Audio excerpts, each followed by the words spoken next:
Annyeonghaseyo! Welcome to Afternoona Delight, where Leah, Megan, and Amy, romance novelists, and your K-romance guides.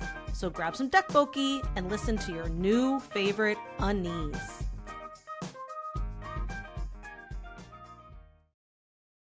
Hey, everybody, it's Leah Riley here. Hello, it's Megan. Hi there, it's Amy. Well, look, at the time of this, the BTS tour just was announced yesterday morning. Why might that put people into a frazzle? Just maybe because it's been anticipated for so long, but I would just say that collectively, it seems like anyone paying attention got kind of sucked up in that. There's a group think that what happens of when everyone's just oh my gosh. Plus you have to start to plan and figure out what you're going to do. So tickets aren't even on sale till next week. But I think there was just a lot in the last 24 hours energetically that was just It's a lot. So I think that one thing though that I've gotten consistent feedback on of late, and I was thinking about bringing it up, and I was trying to think about how to bring it up, and I'm well, just by bringing it up is how you do it, is in so many different spaces, be it on different social media platforms, different group chats I'm in. It's just there's been a very repeated theme happening of how do I manage this whiplash of the world and what's happening in the world, and also be and BTS tickets are on sale, or hey, heated rivalry, look at this new reel, or what do we want to Singles Inferno? We were just talking about getting ready for Singles Inferno, or what Kdrama we want to start as a group, things like that. And so it can feel very dysregulating to have those kind of disconnects happening. And so I just wanted to name that. I also know that we're coming to you from the bowels of the United States. And we do have a lot, and I say that literally, quite literally. I mean, the United States is a bowel. Yes. We're a bowel. But also just name that we have so many listeners that are outside of our borders looking in, being girl, what's happening? What now? Girl, are you okay? No, we're not. No, you're not okay. Please don't invalidate NATO and invade Greenland. Yeah. So I think that I also want to speak to that a little bit too, because I was also just what would it be like to be, somewhere else and being okay, here's these three people that I listen to and I know they're here, and and I know we talk about it and I know we address that this happens and that we're impacted by it. But just to give a really good example was on Sunday, my husband was out of the state for work. I woke up, I had to get one kid to a soccer practice, one kid to a theater practice, one kid sorted for whatever. Then I had a lot of chores to do and house cleaning. And I was just kind of I had to edit the podcast. I had just a list of things to do. And there was a massive ICE protest in my community about, what's happening in Minneapolis and the impacts there. So just kind of an ICE is not well, they happened all around the nation, but there was one in my community.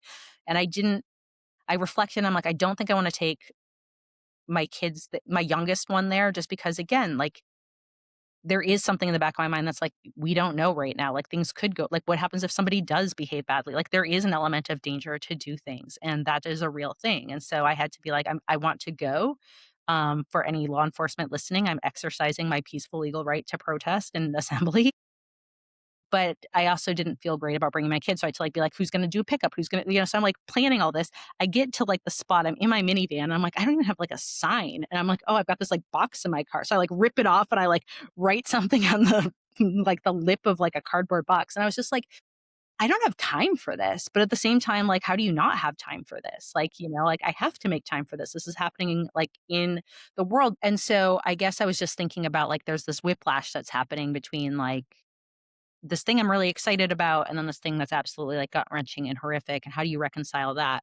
But then also for, I think for me personally, I can say that something that's really just gives me whiplash in a very specific way is that if I were to be completely disconnected from news sources, information channels, all of that kind of stuff, I feel somewhat confident that there's a real I might just be able to live my life and not notice. And so I think that's the other thing is that when you're on the outside looking in, you're how, like, what's going on? Like, so where I am, everything just feels very, like, normative. Like, there's not a heavy over ice presence. Things are kind of looking normal, quote unquote, and, like, everything's just flowing as it would be, and that feels really challenging when I know that, like, cities like Chicago or neighborhoods in LA or Minnesota and Minneapolis right now are, like, not having that. Like, they're in completely disrupted environments that are, like, under attack, essentially. And so I think that that can get really dysregulating too, where, like, I'll just be, like, driving down the street, like, "Oh my god, traffic's annoying." And then I'll be like, and everyone's out and about, and, like, the world is just happening here. And it's because we're such a huge disparate country and we're so spread out. And so, like, what's happening in one area doesn't mean it's, like, reflective in all these other spaces, and I think that just can get into my head sometimes of being like, am I, like, and that's where it's, like, trying to just grapple with, again, like, am I, like, should I be doing more? Should I be doing different? Should I be doing something else? And I understand when I hear people being like, what's happening in there? And everyone's like, well, we're sorry. We're sorry. Like, I hear all these apologies, like, we're so sorry for America. We're so sorry for this. And I'm like, like, that doesn't sit right with me either. Like, I don't feel good just being like, sorry. Like, it's like, these have dire consequences. Like, if I was in Europe right now, I'd be like, like, what the fuck is happening with NATO? And I'd be like, honestly, I feel like there's people who are intentionally trying to sabotage it right now, is what seems like the answer. There's people who, like, this is good. Like, this to them would be very good news to have, like, the NATO alliance break, because didn't have friends in high school, if you watch Stephen Miller videos, and they were awful people. And so, unfortunately, they were able to crawl through the awful walls of power in this awful administration. And now we're dealing with, like, the worst kind of person, like, who has way more power than they should have ever been allowed to, like, get near. So all of this to say is just, like, when we record, I think that, like, just know underlying it, like, I don't need to belabor this every time we turn on a podcast Right. and air, if you're listening, like, hey, here we are again, another, horrific thing. Like, we know, and we are, I think, each of us active and finding ways to be engaged and finding ways to try to do things.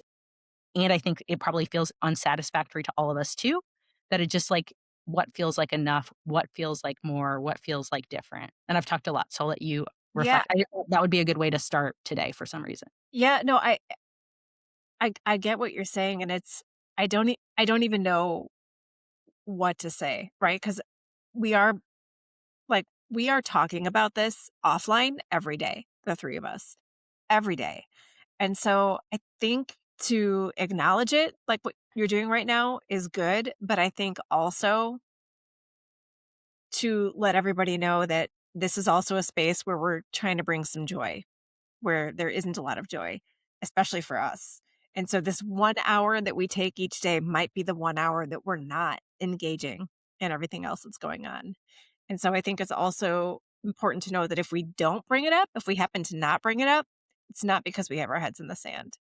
It's because this is 1 hour, 45 minutes of redirecting. Yeah, I mean, I think part of why we need this so much is because we do keep ourselves informed.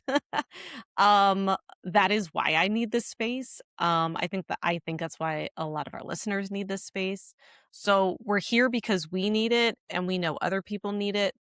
And we value it because we know or because our brains are often consumed with something that isn't happy. And so that's why we're here and that's why we continue to show up. And that's why we're happy to be here. Like, I need this hour. Thank you. Like, very Yes. much so. Yeah, and if Yeah. you're so and I guess I just wanna just, like, say, like, for better or worse, if you're feeling whiplash, even being like, I'm turning on a K-drama podcast and I was just listening to the news, and now you're gonna hear, like, about, like, us being horny for toe socks or something. Like, the way I've landed with it is, like, good.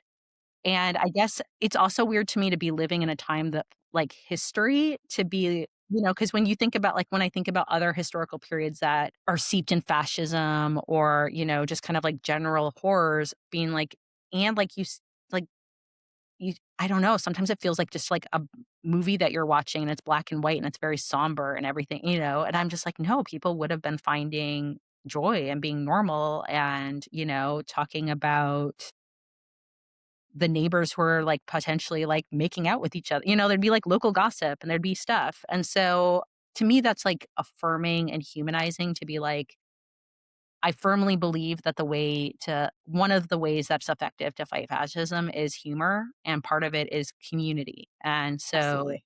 I think that's kind of where I feel like, if you're ever like, should I do this? Like, yes, please. And like lean in harder, actually. Like, don't disengage, take breaks when you need to, but engage, like lean in more and find more of this Stay because connected. Yes. Stay That's connected. what we need to do is just stay connected. And fight like the isolation that I think they want. So. yeah, they want hopelessness. They want you to feel like you're losing. And so that's why, yeah, we want to lean into community, and also, our gossip is K-dramas. Like, so we're still doing neighbor gossip, but our gossip is K-dramas, and the joy of the community, K-pop and things like that. Yeah, So protect your third spaces because Yeah. those third spaces have been taken away over time, and I think intentionally so. So yeah, this is a third space for us. It is, and it's not home, it's not work, and so this is a place that you're going simply to have rest, get stressed, maybe because we don't share your idea of like a K drama we like. Good, like That's you know the what kind I of stress mean? we want you to have. Right. Yeah, Have that kind of stress. And Amy's going to introduce what we're talking about today, but I do want to say that I think also this podcast topic is maybe to bring in some new people. Yeah. In the community as well. We're always looking to bring in new people just because we want to build our community, because we want more people to find joy in what we find joy in. Come join us in this safe healing space. And for those of you listening who are already here in this safe healing space, use this episode to try and bring your friends over Yes. to this space as well. Yeah. Because that's really what this is for. If you're already listening, you already know. You already know that this is good for you. Yeah. But it's going to be good for other people too. So yeah, that's a good segue. Thank you, Megan. Mhm. I was going to be like, there's no segue for this. So let's just, there's always you a did it. segue. There's You always did a it. segue. So yeah. So thank you. So yeah, I mean, look, are we going to beat the dead horse of being able to talk about heated rivalry as much as we can? Yes, we're going to. And so did I fashion this episode around being able to mention it one more time? Maybe. But what I was thinking about, because I'm still in the hangover of a show that I love very, very much, and I'm ready to rewatch it because it gave me so much joy. And I was thinking, how can I use this to maybe get some more people over to find the joy in K-dramas as well? And so what we were thinking about was there are a lot of very popular Western shows. And we've talked in past weeks about like wanting Western producers to follow more of a K-drama model, right? And so I was thinking about, well, what are some popular Western shows that we might have a good like gateway K-drama for you. So, if you like this, you're going to love what we've got for you over here. So that's kind of what we're talking about today. And I do want to preface this with the fact that the Western shows that we're going to mention are not necessarily Western shows that we have watched. Most of us, of the three of us, watch Korean content more than anything else, right? So a lot of these shows are we just had the Golden Globes. And so I kind of, culled through the Golden Globe, like nominees and winners and stuff like that to find out what the Americans are watching these days. The Americans are watching. Not just the Americans, but anybody watching Western media, because now that we have streaming, it's all over the place, right? Yeah. But like what are people who are not watching K-dramas watching, right? Other than heated rivalry. Mhm. So trying to figure that out, and also going to some classics that maybe we have watched and loved. So that's really what we're doing today. And at the end of it all, we want to know what you think might be some good pairings for Western versus K-drama shows, and get your friends to listen, get your friends to start watching, because we want this community to grow, because it brings us some much needed joy. So there is really no rhyme or reason to the order that I chose categories that we're going to talk about shows, other than top of mind, always heated rivalry. So to start, our discussion. We're going to talk about the romance genre of Western media, and we're going to give you some recommendations based on some popular Western shows. So let's just start with the one we won't shut up about, Heated Rivalry, which is, if you don't know, is a male hockey romance. And it's the best thing in the world. Mm-hmm.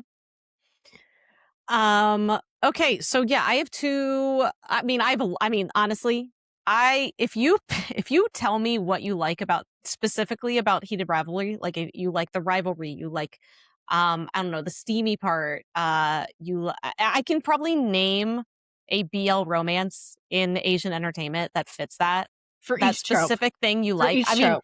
yeah, really truly. But for now, I kind of tried some like I gave some like general ones that I just sort of there's a little bit of a vibe. So the first one is obviously I think this is the top recommendation I have for Heated Rivalry. It's Let Free the Curse of Taekwondo. Yeah, and I have talked about this drama a lot. I think it's the best BL I have seen in Asian entertainment. It's still top of my list of what I need to watch. Like, Yeah, I still, yeah. it's one of my top dramas of all time, like not just BL. It is that good. I would say there is like a time jump in like Free the Curse of Taekwondo. So it is a relationship where it starts in like high school and it spans like a really long time. So there's a lot of yearning. So does There's- Heated Rivalry. Heated Rivalry. that's what I'm Yeah. saying. It Yeah. matches that of Heated Rivalry. And yeah, there's a lot of yearning. I mean, there's yearning in Let Free the Curse of Taekwondo that made my stomach hurt. There's just so much yearning. That's the best. Wonderful. It's such a wonderful love story. And in Heated Rivalry, it's a romance. You get a really, really nice, happy ending in the first season of Heated Rivalry. The happy ending in Let Free the Curse of Taekwondo is so fucking satisfying. So fucking satisfying. I love it. And then my second recommendation, I mean, again, I've watched a lot of BLs, but I just kind of was trying to think of the first thing that came to mind, and it was actually Ball Boy Tactics. That's also a Korean BL. Ball Boy Tactics is set in college, and it's about like a former Olympic gymnast and then like a basketball player. And what I liked about this was the basketball player, like he thinks he only likes girls. And then he's like, I really like this little dude gymnast. And all of a sudden he's like, I like dudes now. Like there's like no angst over it. I mean, I know I'm giving a little bit of a spoiler, but it doesn't really matter because their developing relationship I thought was actually really sweet. Was it definitely like low budget? Yes. But I thought they had really good chemistry, and I did really enjoy Ball Boy Tactics. Those are great recs. I do need to see Ball Boy Tactics. You've brought it up a few times, and I It's feel sweet. like It's really sweet. I enjoyed it. okay. So I put in Semantic Error for a couple of reasons. One is I feel like it's just like very accessible. And I feel like Heated Rivalry just like felt very like accessible in terms of like content. And so I think it kind of just matches that like it's a very easy, it goes down easy. Um, and I've seen some people push back at saying Heated Rivalry is like enemies to lovers. And I agree. Like, I don't know if I would necessarily say that it feels like I feel like it is much more rivals, but like it Agreed. fits like that's in the greater umbrella of enemies to lovers, like where you parse it out. And so Semantic Error has like a rival aspect to it. And but like more, it's a little bit more like enemies in terms of it's somebody who they had been in a the premise is essentially they were put into like a group assignment together in college. And it doesn't get into the weeds. Like it starts after the fallout of this, where essentially like the one who did all the work reported everyone who didn't and was like, nobody helped me on this assignment. Like, and the professor failed everyone and it prevented one of the students from graduating. So they were gonna have to like retake their year or whatever, like their semester again.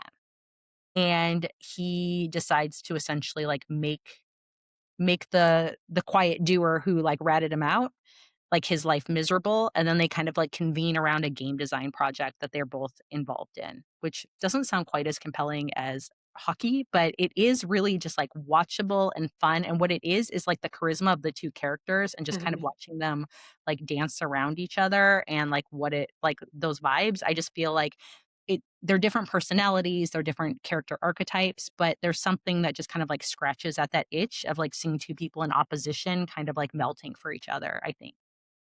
And it, like, Um, runs the gamut of, like, comedy to romance, like, really well. Like, it starts out very funny and ends up very tender and sweet. Very sweet. And then also in terms of just kind of like having like a lot of like tension and then spread out over a long period of time from like being young to being older is My Beautiful Man. And this is a Japanese BL. I love it. I will always champion My Beautiful Man. Um and it gets a little bit interesting in that, like, it deals with fame aspects quite later, but one of the characters becomes, like, a pretty famous actor, and so there's kinda, like, the navigating of, like, what happens when, like, you hero worship somebody in your relationship the entire time, and then that person, like, actually, like, becomes larger than life, and you're trying to have a relationship with them, and then, the person who's, like, the odd like, they're not an idol in this, but, like, I'll use the word idol, like, the person who's got that fame and that idleness, like, just wants to be loved as, like, a person and not be put on these pedestals that are, like, unknowable and unwinnable, and they just wanna, like, be a human and be in a relationship, and I think that that's a fun thing that brings it out, but I think the comp that I would say like, the reason I would put it as a comp is, like, there is, like, uneasy tension in the relationship, and it's this couple kind of, like, navigating and figuring things out over a lengthy period of time. And so, not as long as heated rivalry, but you do go through, like, years. Yeah, because it's 2 seasons and a Mhm. movie. And there's a And it time jump too because they stop talking, and so they then, like, do. even in season 1, there's, like, a time jump. Yeah, and I like shows where the relationship spans a long time. So yeah, My Beautiful Man's amazing. Absolutely incredible. So, this is not my category, but I know somebody's gonna have something. So, Bridgerton, historical romance. So, if you don't know Bridgerton is a Regency era, book series by Julia Quinn that was optioned by Netflix, and so Netflix is developing it into many seasons. I don't know if they're gonna do all the books. I would guess probably because they do well, but it's eight close knit siblings of a powerful family, the Bridgerton family, attempt to find love. So it's just basically all the siblings finding their happily ever after in each season. So I've not seen Bridgerton, although I'm very familiar with it. And I haven't seen this K-drama, but it's the first one that came to mind when I think of Bridgerton, and that's The First Night with the Duke. So I know that there are mixed reactions to this K-drama, but it is a very tropey, like the title alone tells you what it is, you know what I mean? So it kind of felt like a Bridgerton type romance. Yeah, I'd say that in this one, like, again, it's gonna be a little bit of, like, a, like, off-kilter parallel because there's not something that's, like, quite sexualized and kind of, like, knowingly, like, wink, wink, modern. Mr. Queen, I Yeah. would say does, a good job of threading the needle between, like, a historical that has, like, some modern vibes to it, Hmm. but I would also give a shout out to something like 100 Days, My Prince, where there's a crown prince, who has, after some an assassination attempt, has some amnesia and wakes up in a remote village with no idea who he is, and the village just kind of is like, "Who's this confused man?" And he just kind of, like, lives. And, there is a woman in the village who's the oldest married woman, like, so there's a spinster thing, and, like, there's a decree that all unmarried women over a certain age must wed immediately or face punishment. So when this, like, amnesiac man shows up, they're kinda like, "Surprise, like, you get to marry him." So we have, like, a reluctant bride, which fits Bridgerton, we have a fish out of water, which fits Bridgerton, and, there's kind of like a class collision and then banter that becomes tenderness. I like it. And finally, we've got contemporary romance. And I actually have watched this show. Nobody Wants This. And the premise for that one, an agnostic sex podcaster and a newly single rabbi fall in love, discovering if their relationship survives their wildly different lives and meddling families. And this is one that got some Golden Globe nominations, but did not win any. I don't believe, but still, it was up there. Um, yeah, and what I really like about this show is that you've got very big like opposites attract, And not just that the hero and heroine are opposites, but their families are so wildly different. And especially when you're talking about a family that is steeped very much in religion and bringing in a possible partner who is not of that religion, there's a lot of conflict. But it's comedic conflict, and I think it's done pretty well. So Yeah, so I haven't seen it, but I've seen, like, trailers for it, so I'm familiar with it. And I went with It's Okay, That's Love. I think the, like, podcaster thing made me think of, Jay Yole, who's like he's like a yeah, radio announcer. So this is a little bit I of an like that. I yeah, like this that a is lot. it's a little bit of an older drama. So this came out in 2014, but, I loved this drama. I mean, there are scenes that happened in this drama that I will literally never be over. I'm Okay. thinking about him right now. Yeah, like, emotionally wrecked me. So there is a novelist and DJ, Jay Yole, and he is really at odds with this psychiatrist, Jesus. They really are very much like enemies to lovers right off the bat. Like, there's sort of just this, like, tension between them, but it's very much, like, sexually charged.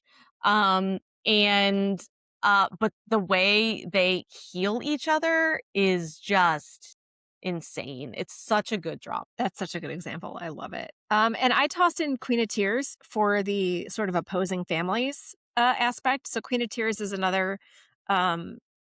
contemporary Great. romance.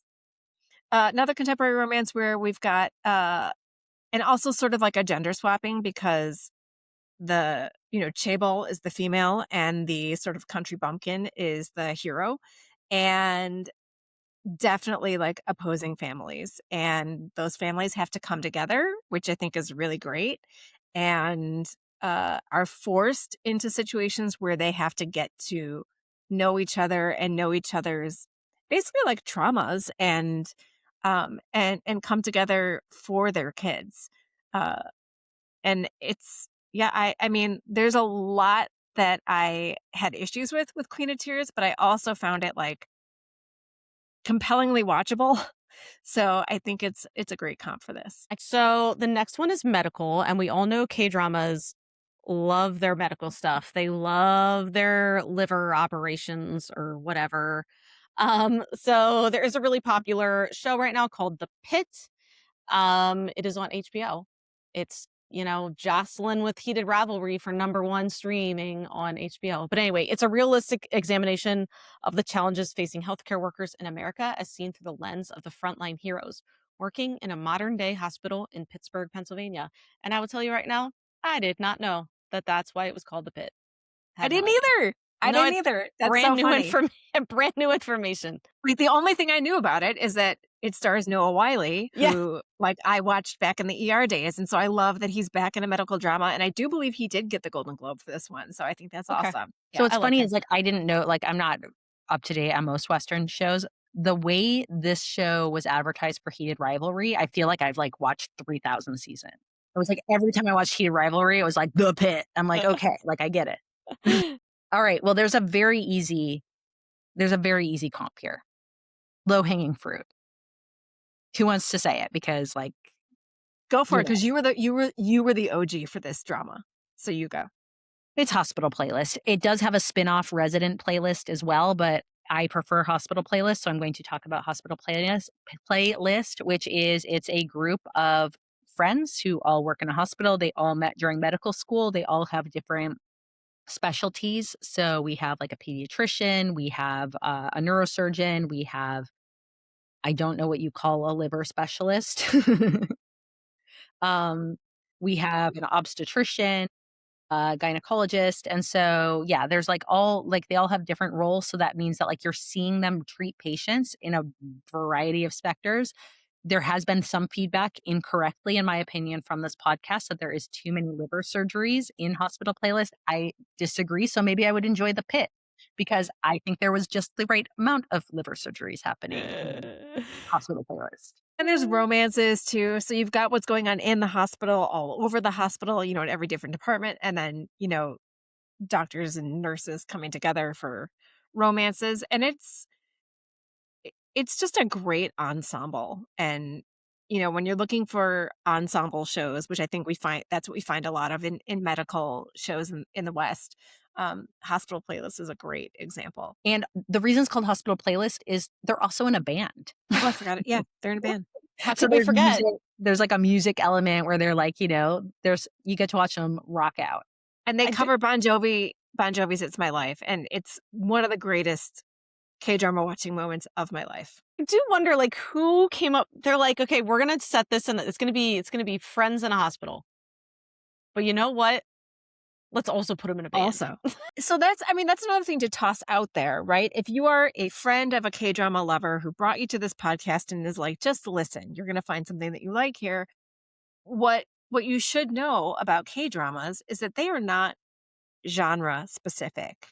Like, it can be a hospital drama, but you're going to get music, you're going to get romance, you're going to get everything. So come on over to the cross genreification of K-dramas. And I have not seen Trauma Code, but I know that it was very popular. Yeah, that's why I tossed it on there, because a lot of people are watching Trauma Code. It's won a lot of awards. It has one of our favorite breakout stars of 2025, which is Chu Young-woo.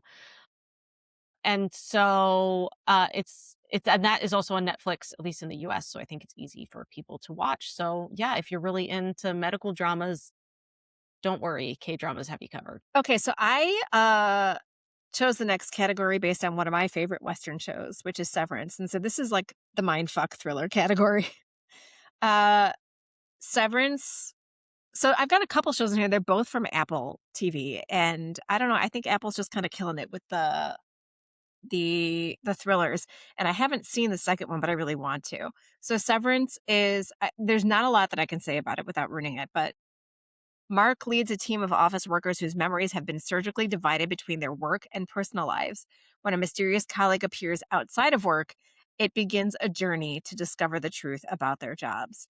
And I know that sounds like a very boring description of like The Office or something, but it's not. Like, trust me, when you can like sever your brain to be like, when I'm at work, all I know is I still don't fully get it, and I've never. And when you're at home, at home, you don't know anything about your job. You go there every day because you signed up for this, and you signed up for the severance procedure, but you have no idea what happens when you're in that building.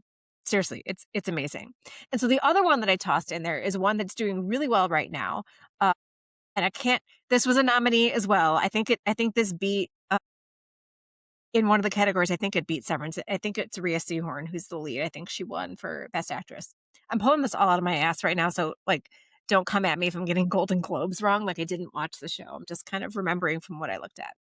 But this sounds really cool, and I want to watch it.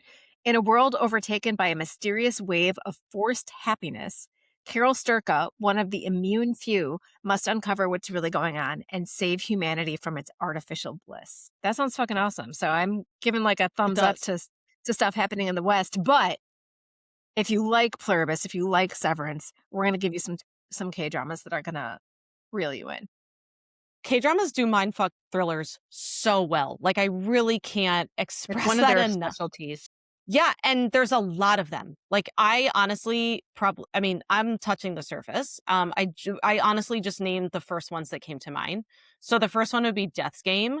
I don't know how the biggest mindfuck. It was so good. So Death's Game.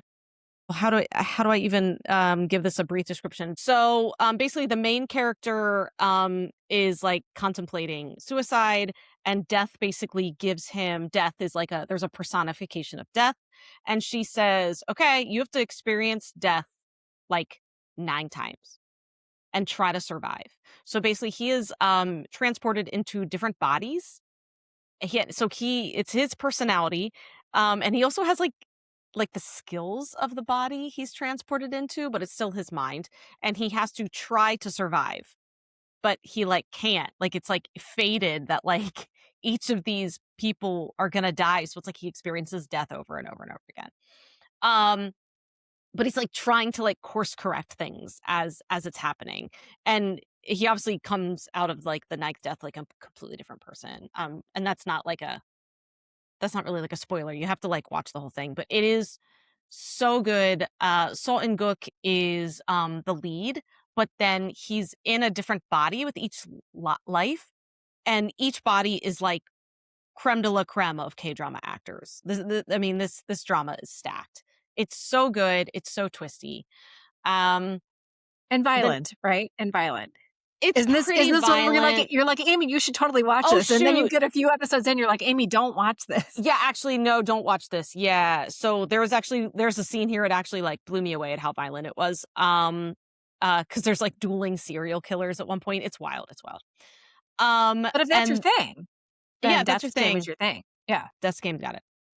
And I reviewed Death's Game with Sarah from Afternoona Asks on this pod. So all you have to do is look at the past episodes. It's there, and you can hear us review it.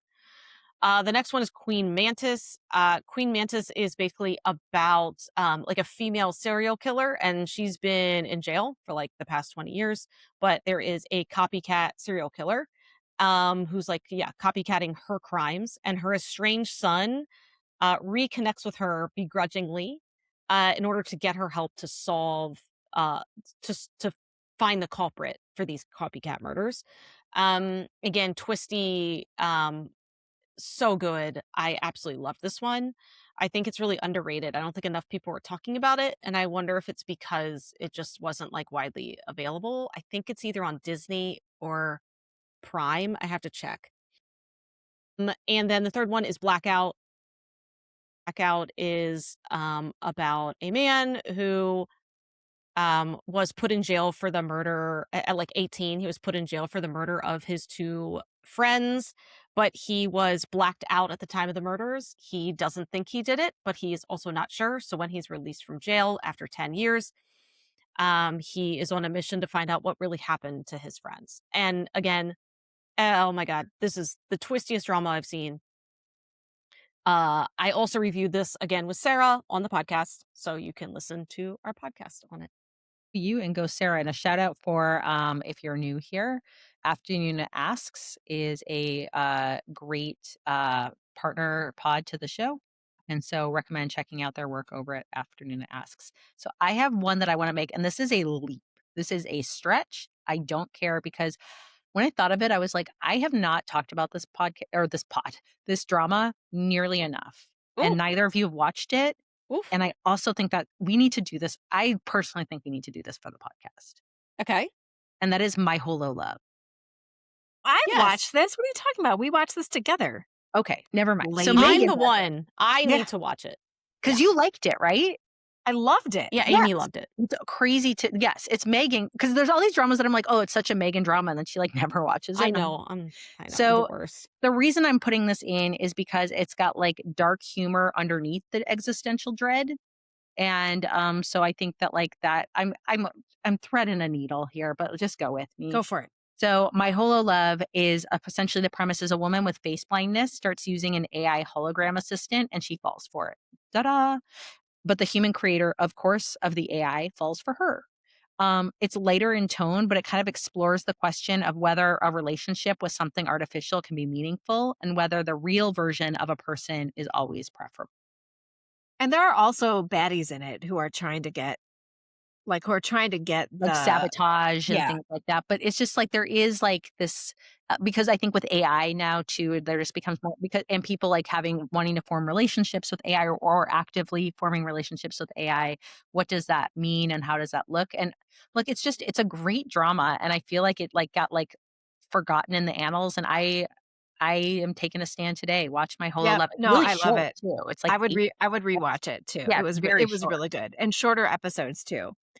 And like honorable mention to one of my all-time faves, which is Flower of Evil. I talk about it any chance I can get. Yeah, We that's all great. loved Flower of Evil, and the premise of that one is Lee Joon-gi is our main character who he is married. He has a young child, but his secret is that he believes himself to be a psychopath, and he has just been he practices facial expressions and practices emotional reactions because he has a secret past with a father who was a serial killer, and he's trying not to be found out. But what's happening is, even though his father, I believe, is dead, copycat murders are happening, and so he's implicated in these copycat murders because of where he comes from. And I'm just gonna leave it there because I think I might have already spoiled a little bit of it, but you'll forget by the time you see it. Um, but a great, great thriller, up until the end. And again, I will say this every time, uses one of my least favorite K-drama tropes in the best possible way. And I won't tell you what that is. You have to watch and find out. I can do the next one. So then we have ensemble comedies. So we have two kind of like Western examples. The first is The Bear, which is a young chef from the fine dining world returns to Chicago to run his family's sandwich shop. And then we have Abbott Elementary, a workplace comedy centered on a group of dedicated teachers and an oblivious principal in a Philadelphia public school where, despite the odds stacked against them, they're determined to help their students succeed in life. You know what? One literally just came to mind for this. Maybe Me Sang, because it's very like a workplace centered drama. It's very much an ensemble. You get a lot of different storylines. It's funny, but it's also incredibly heartfelt. I was You just get gonna say that. Yeah, heartfelt. backstories. Yeah, you get backstories for all these people. And I feel like that fits like the ensemble comedy kind of pretty well. I mean, it's not like comedy, but Yeah, but it's I like I It's Korean comedy. right. Well, like I said, with the blending of genres, like you're never going to get one thing. So even if we talk about a K drama as being more drama based, there's always going to be a little bit of comic relief. At least with the ones that we're mentioning. Yes, there are some dramas that don't have any comedy because they're not meant to at all, but a lot of them do. Yeah. I'm going to bring up one. I'm going to not say Reply 1988 because I know it comes up later. No, I'm going to say it because didn't one of you mentioned it later too? As a classic. We can mention it. We can I mention can more than mention one once. too if you want. Okay. That is like in the family of the replies. Yeah, Okay. go ahead. I'm gonna recommend. Everyone often talks about Reply 1988. I want to make a plug for 1994, the less well known yet still compelling Reply, that features like close knit family. There is love triangles amuck. The Reply series, Love Triangle. This one takes place between our heroine and a very put upon but like talented but like kind of grumpy doctor who goes by the nickname of Trash, and then a very fetching professional baseball player played by Yoo Yeon Suk, who looks amazing as a professional baseball player. But then you've got like the larger cast. You've got like B-side romances. You have people trying to figure out like life, career, parents' relationships with kids, parents' relationships with each other. And so I would say that Reply 1988 seems to be kind of like the everyone favorite, but I don't think that people should sleep on 1994. I think it's very, very good. And that made me think another one that would be a good ensemble comedy would be Prison Playbook. Yes. Oh, yes. Um, yeah, I didn't even think about that one I mentioned until. that one later with police stuff too, I Oh, okay, think. Yeah, but okay. that's a good one. Yeah, that's a good Yeah, one. Prison Playbook is such a good ensemble. I mean, you get so many stories. It's not about one character. I mean, is there like kind of a center character you root for? Of course. Well, I don't even know. I think there's more than one. I really Yes, do. agree. Yeah, I feel like there's different characters to fulfill like different parts of what you want to get in an ensemble comedy, and Prison Playbook has it. So basically, it's prison set. I mean, you're in prison the whole time. It's a and the I guess the quote main character and why it's called Prison Playbook is because he is a professional baseball player and he assaults his sister's attacker, but he's put in jail for it. So it kind of revolves around him, but also just, a vast network of guards and prisoners. Yeah, And like, hashtag yeah, justice. I would surprising say too. hashtag justice for Looney. Yeah, yeah, I think it's one of those like it doesn't have quite like the grit of like something like Orange is the New Black, but like it doesn't shy away from like difficult topics at times, but it also really leaves you. I mean, like I don't know how to say like a show about people in prison is like heartwarming It and is though. connected. And it Yeah. is. It is because it's a K drama and that's what they do. Okay. So let's move on to monsters. We've got a lot of monster type shows in the West. I mean, we're only scratching the surface here, but let's start with one of the zombie type shows, right? We've got The Last of Us. Is that also HBO? I think it is. I think it is. Look, I have HBO, so I'm mentioning some HBO shows, but there's a lot of stuff. So The Last of Us, a global pandemic destroys civilization. A hardened survivor takes charge of a 14-year-old girl who may be humanity's last hope, and it's based on a video game. Yeah, so I mean, some of these are kind of I mean, if you're a K-drama watcher, you're like, this is a no-brainer on recommendations, but I would say the first one is All of Us Are Dead. All of Us Are Dead is about a zombie outbreak in a high school. It's it's like a top drama for all of us. Just FYI. I mean, I feel like we have talked about All of Us Are Dead so much. You can listen to our previous podcast on it. It's incredible. And season 2 is coming out this year.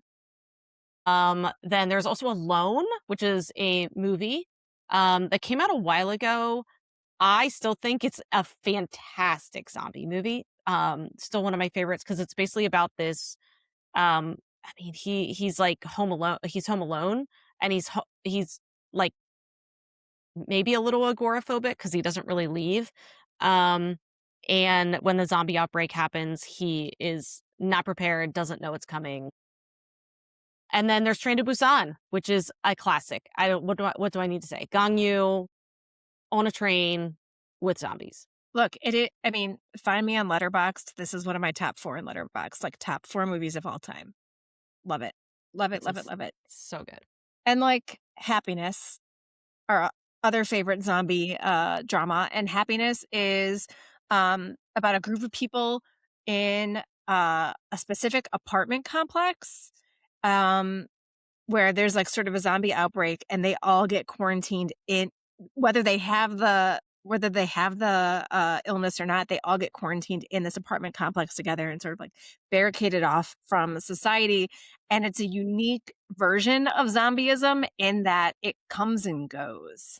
Like it flares up and it goes away. So it's pretty wild, and it's a great drama. So okay, another show also based on a video game, Fallout. This one I believe is on Prime.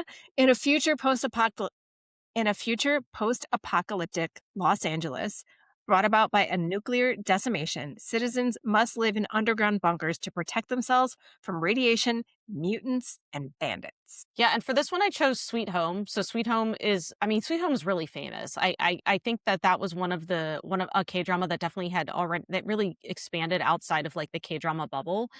And basically it's about a world where humans start to turn into monsters. And it starts kind of in a or at least from the viewer from a viewer point of view. You are in this like one apartment building. What I find so interesting is like what kind of monster you turn into. Because it's always based on kind of like who you are. You don't turn into just like not everyone turns into the same monster. So like there's like a bodybuilder character, and he just turns into this like massive, muscled giant who's just walks around saying like protein, and that's funny, but it's not because he kills you because he needs protein. Like he's terrifying. So it seems funny, but it's not. So all the monsters turn into something that tells you about who they were, which I also think is incredibly creative and unique. So I didn't watch season 2. I did watch season 1, and really liked it. I think at the time, it's heavy. It's heavy, and I think at the time I kind of like needed to step away. So, but I would like to get back to it. It was really good. And I mean, say what you will about how the series ended. Stranger Things. You might be a Stranger Things fan.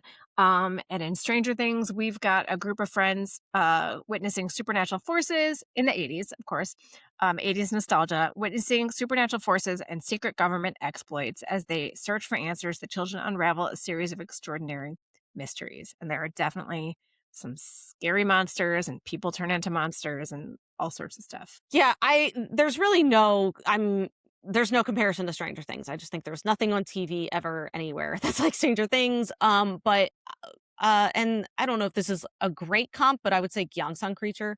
So because Stranger Things is set in the 80s, and Gyeongsang Creature takes place in the 40s, so it's still like it's not way back historical, but it's still historical. Yeah. So Gyeongsang Creature takes place in Gyeongsang, which is basically like modern, which is what Seoul is, but back in the 1940s when it was Japanese occupied, and essentially there's experimentation happening. People go missing, and Park Seo-joon's character, good old Park Seo-joon, who we love so much, is the main character, and he goes on a mission to help find the missing people, and there are monsters, and I kind of don't want to say much more because I think going into Gyeongsang Creature without knowing a lot is the best thing. And again, I did a pod on Gyeongsang Creature with one of our listeners, Carlene, so you can also go back and listen to that. I thought you were going to say, and Sarah. I was like, of course. No, know. not Sarah. on that Sarah one. from Afternoon Asks. Sorry, and Gyeongsang Creature is Yeah. a tough watch as well. It's violent. There's a lot of action. It's sad, but I think it's stellar, especially season 1. That's my favorite. Okay, so I am a big fan of the sitcom Brooklyn Nine-Nine, which is a comedy police precinct show. So, a comedy series following the exploits of Detective Jake Peralta, Andy Samberg, who is like one of my faves, and his diverse, lovable colleagues as they police the NYPD's 99th precinct. And I wanted to bring this up because I also wanted to bring up when we talk about like sitcoms in the US, like things can get sort of silly and over the top sometimes. But there is nothing more silly and over the top than the K-drama Undercover High School, where we have a 30-year-old man going like 21 Jump Street style back to high school to try and find some missing gold bars that are supposedly buried somewhere in this school, and to solve his father's disappearance because his father's been missing for like 20 years or whatever. And it's one of the most like off the rails dramas I've ever watched. One of the funniest and super, super enjoyable. Megan and I did a podcast on it. It's hysterical. It's so amazing. I truly believe if you like Brooklyn 911 or wait, Brooklyn what Nine-Nine. is- Brooklyn Nine-Nine. 99. If you liked Brooklyn 99, I think you'll find something to love about Undercover High School. It's so silly and off the rails. Absolutely adored it because you just love the main character so much. Side quests all the way. And like sometimes side quests can be super annoying because they take away from the general plot. But I like the side quests more than the central story in this drama. So, and you know what? I'm going to throw out Zombie Detective. I don't care what anyone says. I am going to throw out Zombie Detective. Liam will not co-sign this, but I will. Yeah. It's about a zombie who becomes a detective because he needs to solve his own murder because he's now a zombie.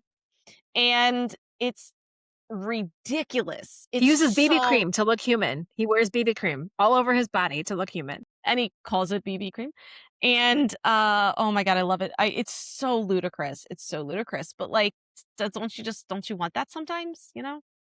Leah almost stopped being friends with us after we had her watch that drama. We watched, but yeah, I thought, well, it made me think I just hated zombies forever, and now I'm a giant zombies fan. So, so I kind of can't believe that you both left like to what to me felt like the lowest hanging fruit of this question.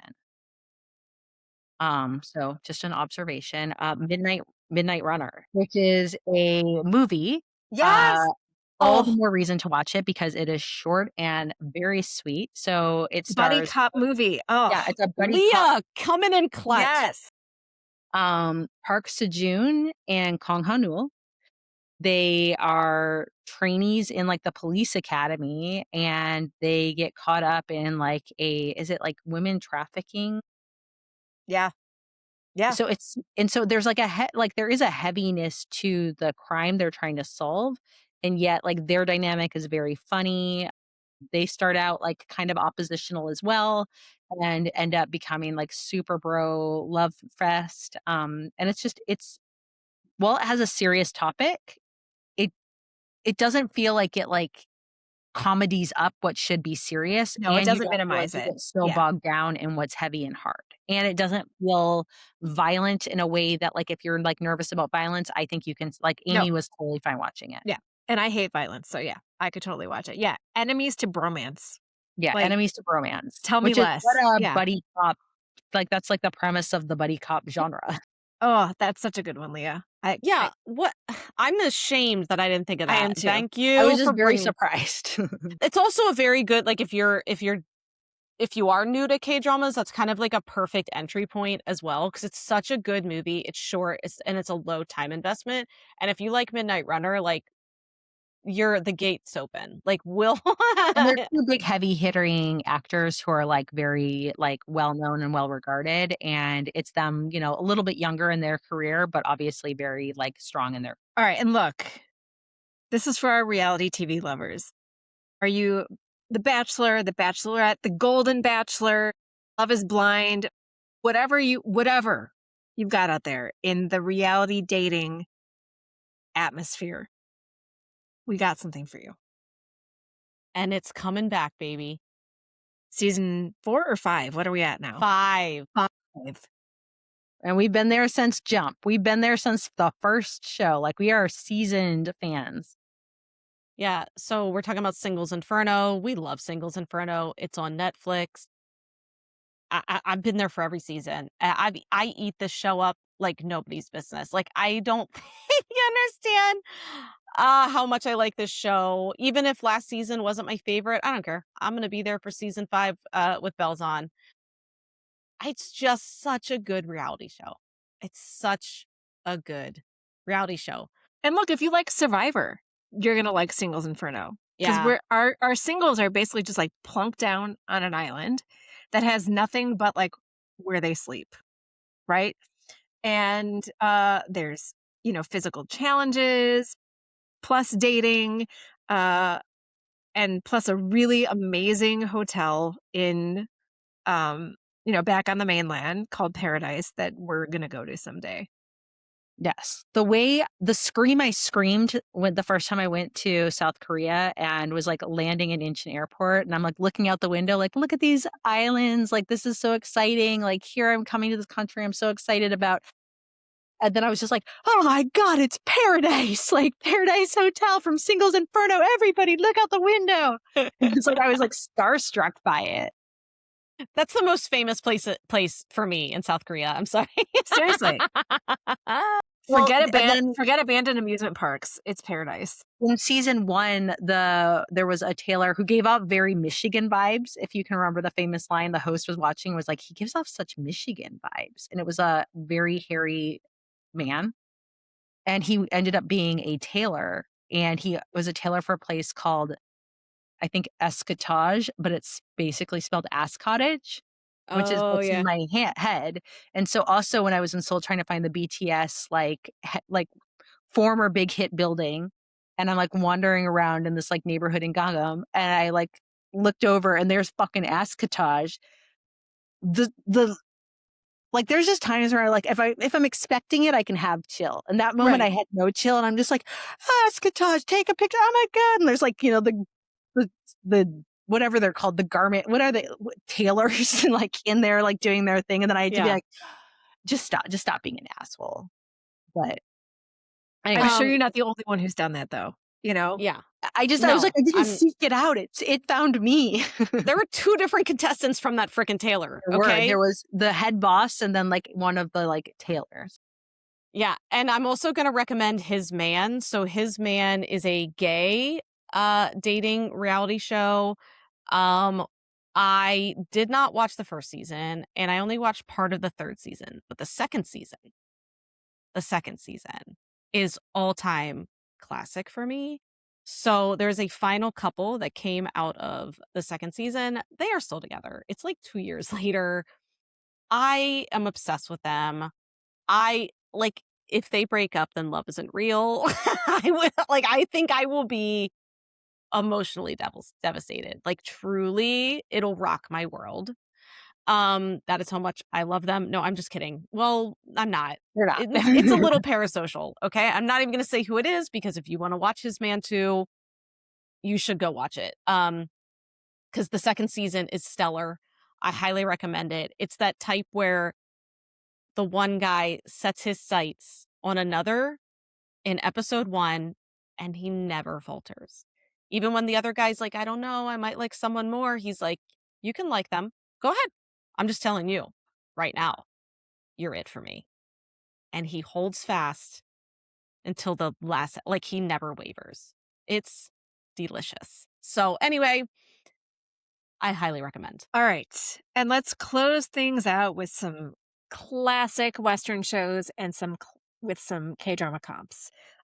So The Office, which my kids and I are still like we rewatch Office episodes whenever the three of us are together. So like we're still watching The Office now. So if you love The Office, I'm going to toss out Business Proposal and What's Wrong with Secretary Kim. I will say, like with a caveat, like these are romances, and we do have lots of romance in The Office, but when we go to K-dramas, we have, like I said, cross genreification. So while Business Proposal and What's Wrong with Secretary Kim have a lot of Office comedy, there is also, especially in What's Wrong with Secretary Kim, some pretty dark trauma in some of the characters' past. I'll say the trauma in Business Proposal is kind of trauma light for me, at least, compared to What's Wrong with Secretary Kim. But both, I mean, because I say the romances, there's a lot of comedy, there's happy endings. So yeah, just tossing that out there. And I think, and you two can comment on this because I haven't watched it yet other than episode 1, but you could also toss Me Saying into here too, couldn't you? Yeah, I think so. Because it's just an office drama. So if you're looking for stuff just happening in the office, Me Saying. Mm-hmm. And then Friends. So, I mean, 6 friends hanging out in New York. Yeah, and I would say like that's the thing. The Office, Friends, kind of classic, and I think the deal with those is that a lot of references in kind of like American life are based like we reference those shows a lot. And so I try to think of like similar shows in K-dramas, and the first thing that I thought of was Reply 1988, because once you watch Reply 1988, you realize that a lot of K-dramas that come after will will mimic scenes from Reply 1988 or use things that are meant to remind the viewer, like a Korean viewer, of Reply 1988. So to me, it just feels like a classic that I think you should watch because I think it also enhances your viewing of like literally every other K-drama. And it is a group of friends. Like it follows a group of friends growing up together and also all their parents. So it's, I mean, yeah, it's the epitome of ensemble. So I'm going to be boring with my answer because I never give this answer anymore because I think it's just a boring answer to give to the people. Do you have any guesses of what I'm going to give? Because like I never make this recommendation anymore.